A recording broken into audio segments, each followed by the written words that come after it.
Hi hello दोस्तों, नमस्ते, राम राम, सुप्रभात। एक बार फिर से आप सभी का स्वागत है आपके अपने चैनल आद्या एकेडमी में। और मैं हाजिर हूँ एक नई वीडियो के साथ। तो दोस्तों, जैसे आपको पता चल गया होगा कि यूपी पुलिस का एग्ज़ाम डेट आ चुकी है और जिसमें आपको बहुत कम टाइम दिया गया है रिवीजन का।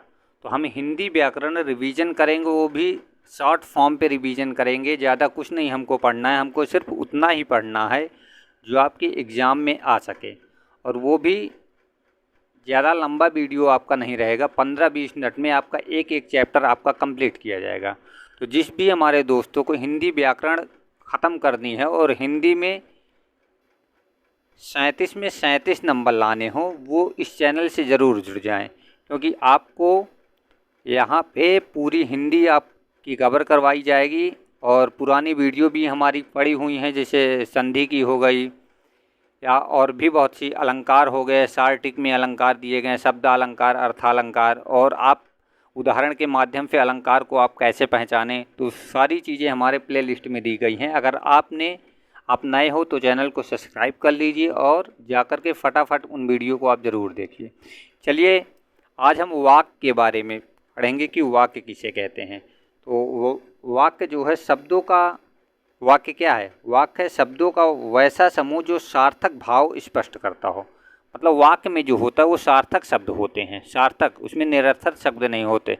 सार्थक शब्द का मतलब क्या होता है? सार्थक शब्द का मतलब होता है जिसका कोई अर्थ हो। क्या होता है? जिसका कोई अर्थ हो, उसे हम सार्थक शब्द कहते हैं।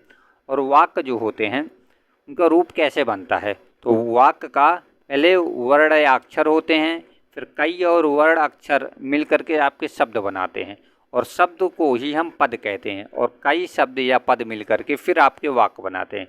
जैसे आपका उदाहरण के लिए आपको बताया जाए कि रा हो गया, तो रा प्लस बड़ा आ की मात्रा उसमें लग गई, और माँ, ये जो हैं एक शब्द ये हो गए, एक शब्द ये हो गए, ये दोनों मिल करके क्या बना दिए? राम बना दिए। अब राम शब्द जो हो गए, ये आपका एक सार्थक शब्द हो गया, ठीक है। अब इसी प्रकार जब राम शब्द से मिला करके और भी शब्द, जैसे आपका हो जाएगा कि राम खाना खाता है, क्या हो जाएगा? आपका हो जाए कि राम खाना खाता है, राम खाना खाता है। तो ये आपके कई शब्द मिल करके एक वाक्य पूरा बना दिए हैं। तो जब कई शब्द मिल जाते हैं तो एक वाक्य का निर्माण होता है। वाक्य आपको पता चल गया। अब आप आ जाते उपवाक्य। उपवाक्य किसे कहते हैं? और ये उदाहरण जो है आपको समझ लेने हैं, क्योंकि आपके एग्ज़ाम में आपसे परिभाषा भी पूछ ली जाती है। तो जब तक आप परिभाषा को समझेंगे नहीं, तब तक आप क्वेश्चन को नहीं कर पाएंगे। तो आपको परिभाषा भी आपको समझते हुए चलना है, ठीक है। उपवाक्य क्या है? उपवाक्य है जो वाक्य पूर्ण भाव ना दे। क्या होता है? जो वाक्य पूर्ण भाव ना दे उसे हम उपवाक्य या आश्रित वाक्य कहते हैं। जैसे उदाहरण के लिए है कि राहुल ने बोला। अब इस राहुल ने बोला शब्द से क्या आपको पूरे वाक्य का भाव पता चलता है? अब राहुल ने बोला तो राहुल ने क्या बोला? कुछ तो राहुल ने बोला होगा, तो पूरे वाक्य का पता हमको नहीं चल रहा है। तो यही जो आधा वाक्य है, राहुल ने बोला, इसी को हम क्या बोलते हैं? उपवाक्य बोलते हैं, ठीक है। आई होप आपको समझ में आया होगा। अब अगला हम चलते हैं वाक्य के अंग में। तो वाक्य के दो अंग होते हैं। आपके एग्जाम में आएगा कि वाक्य के अंग कितने प्रकार के होते हैं। तो वाक्य के अंग जो होते हैं वो दो प्रकार के होते हैं। पहला क्या होता है? वाक्य में उद्देश्य होता है और दूसरा विधेय होता है। जिसे हम इंग्लिश में उद्देश्य को हम सब्जेक्ट बोलते हैं। क्या बोलते हैं? उद्देश्य को सब्जेक्ट बोलते हैं, और विधेय को हम प्रेडिकेट भी बोलते हैं। क्या बोलते हैं? प्रेडिकेट। और सब्जेक्ट आपका क्या होता है? सब्जेक्ट आपका कर्ता होता है, ठीक है। और कर्ता के बाद जो होता है उसे हम विधेय कहते हैं, ठीक है। उद्देश्य जो है जिसके बारे में कुछ कहा जाए, ठीक है, उसे हम क्या कहते हैं? उसे हम उद्देश्य कहते हैं। वाक्य का कर्ता ही उद्देश्य होता है। क्या होता है? वाक्य का कर्ता ही उद्देश्य होता है। जैसे राम खाना खाता है, तो खाना खाना किसके लिए बोला जा रहा है? ये राम के लिए बोला जा रहा है, इसलिए राम क्या हो गया? उद्देश्य है, ठीक है। अगला क्या है? उद्देश्य के साथ या उद्देश्य के पहले आने वाले पदों को उद्देश्य का विस्तार कहा जाता है, ठीक है। उद्देश्य का क्या कहा जाता है? उद्देश्य का विस्तार। अब उद्देश्य का विस्तार किसे कहते हैं? तो उद्देश्य का विस्तार जो होता है वो क्या होता है? उद्देश्य के पहले कोई शब्द आ जाता है, ठीक है। जैसे दशरथ पुत्र राम, क्या हो जाएगा? जैसे अगर लिख दिया जाए दशरथ पुत्र राम वन में गए, ठीक है, वन में गए हो जाएगा। अब यहाँ पे अगर ये कहा जाए कर्ता क्या है, तो यहाँ पे कर्ता आपका दशरथ नहीं हो जाएगा, कर्ता आपका हो जाएगा राम हो जाएगा, क्योंकि राम के लिए बोला जा रहा है, नहीं वन जाने के लिए। तो राम आपका कर्ता हो जाएगा और ये दशरथ पुत्र आपका क्या हो जाएगा, तो यही दशरथ पुत्र आपका हो जाएगा उद्देश्य का विस्तार हो जाएगा, क्योंकि ये जो है कर्ता के पहले लगा हुआ है, ठीक है। विधेय क्या होता है, विधेय होता है उद्देश्य के बारे में जो कहा जाए उसे विधेय कहते हैं। जैसे राम खाना खाता है, तो राम के लिए खाना खाने के लिए बोला जा रहा है, इसीलिए उसे क्या बोला, विधेय बोला गया है। और वाक्य की क्रिया विधेय होती है, और विधेय जो होता है वो वाक्य की क्रिया आपकी विधेय होता है। तो आपको उद्देश्य और विधेय आपको समझ में आ गया होगा। आगे चलते दोस्तों, आगे क्या है, वाक्यों का वर्गीकरण। वाक्यों का वर्गीकरण आपको ऐसे डिक्टो आपको याद कर लेना है, इसको रट लेना है, क्योंकि इससे आपके 1 नंबर जरूर आपके पक्के हैं। अब चाहे आपकी प्रधानता की दृष्टि से पूछ ले, चाहे रचना की दृष्टि से पूछ ले, चाहे अर्थ की दृष्टि से, क्योंकि प्रधानता की दृष्टि से तो नहीं पूछता है, लेकिन रचना और अर्थ की दृष्टि से जरूर पूछता है। ये आपकी परिभाषा में आ जाता है कि रचना की दृष्टि से वाक्य कितने प्रकार के होते हैं या अर्थ की दृष्टि से कितने प्रकार के होते हैं। तो प्रधानता की दृष्टि से जो वाक्य होते हैं वो 3 प्रकार के होते हैं, रचना की दृष्टि से वाक्य 3 प्रकार के होते हैं, और अर्थ की दृष्टि से आपके वाक्य जो होते हैं वो 3 प्रकार के होते हैं। अब आगे हम चलते हैं प्रधानता की दृष्टि से वाक्यों को जानते हैं। तो प्रधानता की दृष्टि से जो वाक्य होते हैं उन्हीं को हम क्या बोलते हैं, वाच्य बोलते हैं। और वाच्य जो आपके होते हैं वो 3 प्रकार के वाच्य होते हैं। कौन कौन से वाच्य होते हैं, कर्तृवाच्य होता है, कर्मवाच्य होता है, और एक आपका भाववाच्य होता है।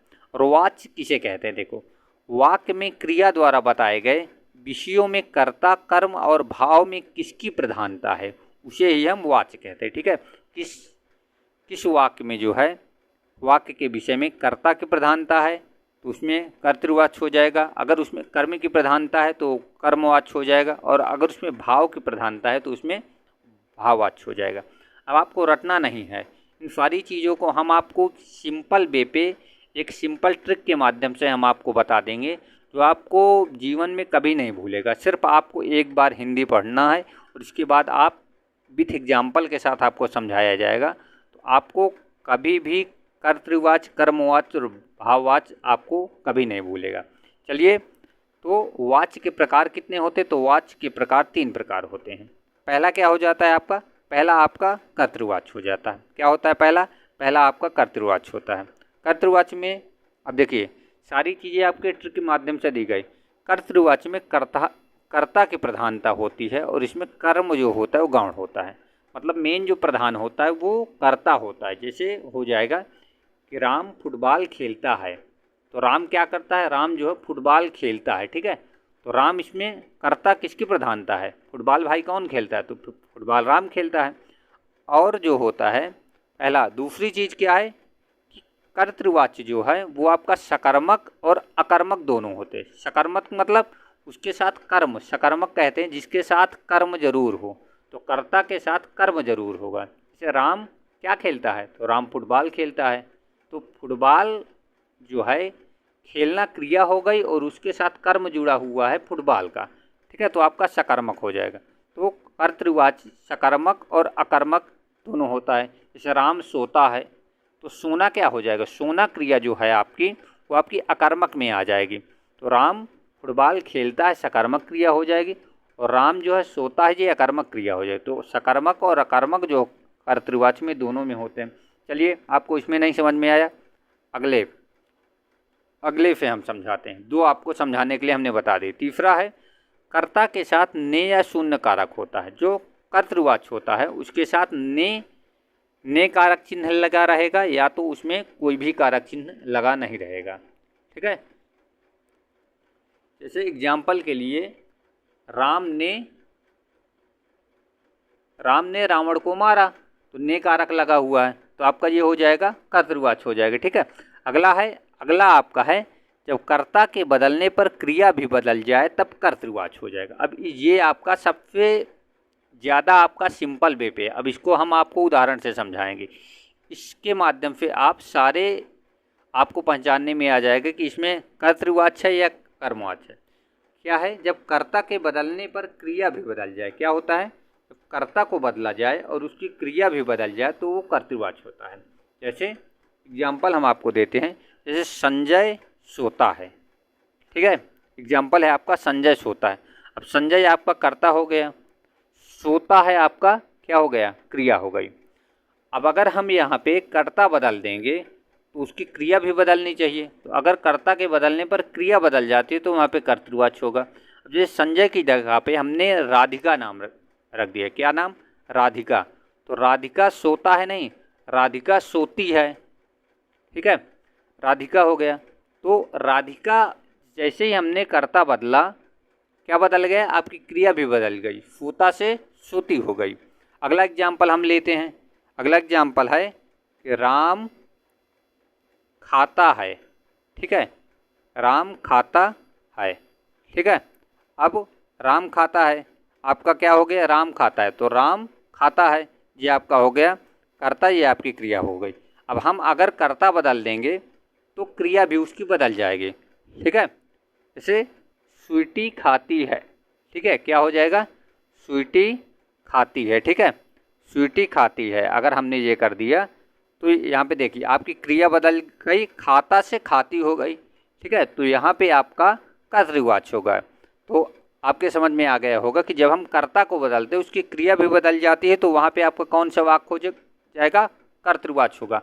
अब आपको एग्जाम्पल के माध्यम से इसको आपको समझ लेना है। जैसे भी आपको उदाहरण आए कि जैसे दिनेश किताब पढ़ता है, तो इसकी जगह पे आप कोई स्त्रीलिंग शब्द इसमें रखिए और उसके रखने से देखिए आपकी क्रिया बदलती है कि नहीं। जैसे दिनेश किताब पढ़ता है तो स्वीटी किताब पढ़ती है, ये आपका बदल गया, पढ़ता से पढ़ती क्रिया भी उसकी बदल गई, ठीक है, तो उसे हम क्या कहेंगे, कर्तृवाची हो गया। आई होप आपको समझ में आया होगा। अगला हम चलते हैं आपके कर्मवाची में। तो आपका कर्मवाची क्या है, जिसमें कर्म की प्रधानता हो, क्या हो, जिसमें कर्म की प्रधानता हो और कर्ता या तो लोप हो जाता हो या फिर गौण होता हो। इसमें कर्ता का या तो लोप हो जाता है और या तो फिर गौण हो जाता है। कर्मवाची की क्रिया जो होती है वो सकर्मक, वो हमेशा सकर्मक होती है, ठीक है, अकर्मक क्रिया पे नहीं होगी, ठीक है, किसमें होगी, सकर्मक क्रिया पे। हरदम जो कर्मवाची होगा वो किसमें होगी, सकर्मक क्रिया पे होगी। और कर्ता में सकर्मक और अकर्मक दोनों होते हैं।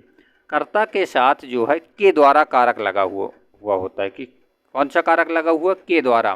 जैसे किसान के द्वारा खेत जोता गया, के द्वारा हरदम कर्ता के साथ लगा होगा। अगर अगला क्या, जब कर्ता के बदलने पर क्रिया ना बदले, और अगर कर्ता को बदल दिया जाए तो क्रिया अगर ना बदले तो उसे हम क्या बोलेंगे, उसे हम बोलेंगे कर्मवाची से बोलेंगे। जैसे पतंग उड़ रही है, ठीक है, तो ये इसमें पतंग उड़ रही है, ठीक है, और किसान के द्वारा खेत जोता जाता है, ठीक है, आपके ये एग्जाम्पल हो गए। और जब आपका कर्ता जो है, कर्ता के अनुसार जब आपकी क्रिया बदल जाए, क्रिया भी बदल जाए तो उसमें आपका कर्तृवाची होगा। और जब क्रिया ना बदले तो वहाँ पे आपका कौन सा वाक्य होगा, वहाँ पे आपका होगा कर्मवाची होगा, ठीक है। अगला क्या है आपका, अगला है आपका भाववाची। भाववाची किसे कहते हैं, जिस वाक्य में क्रिया प्रधान होती है, क्या होती है, भाववाची में क्रिया प्रधान होती है और भाववाची में हमेशा अकर्मक क्रिया होती है, ठीक है, और भाववाची प्रायः नकारात्मक होता है। तो ज़्यादातर आपके भाववाची के जो भी शब्द वाक्य होंगे वो आपके नकारात्मक वाक्य होंगे, ठीक है। जैसे आपका रोगी से चला नहीं जाता, नहीं उसमें ज़रूर लगा रहेगा, मुझसे ये खाया नहीं जाता, तो जहाँ भी नकारात्मक वाक्य हो वो आपका कौन सा वाक्य हो जाएगा, भाववाची हो जाएगा। वाक्य में कर्ता के साथ से कारक होता है, या तो उसमें कौन सा लगा हो, से कारक लगा हो, ठीक है। अगला क्या है, वाच्य परिवर्तन। अब हम कैसे वाच्य को परिवर्तित करते हैं, ठीक है। कर्तृवाच्य है, जैसे सविता ने नृत्य किया, तो इसको अगर हम कर्मवाच्य में बदलेंगे तो सविता के द्वारा नृत्य किया गया। भाववाच्य में सविता से नृत्य नहीं किया जाएगा। देखिए कर्तृवाच्य, कर्म या वाच्य या भाववाच्य, जब भी हम इसको परिवर्तित करते हैं तो जो उसका अर्थ होता है उसके अर्थ में कोई परिवर्तन नहीं होना चाहिए। ऐसा नहीं है कि उसके अर्थ में परिवर्तन हो जाए।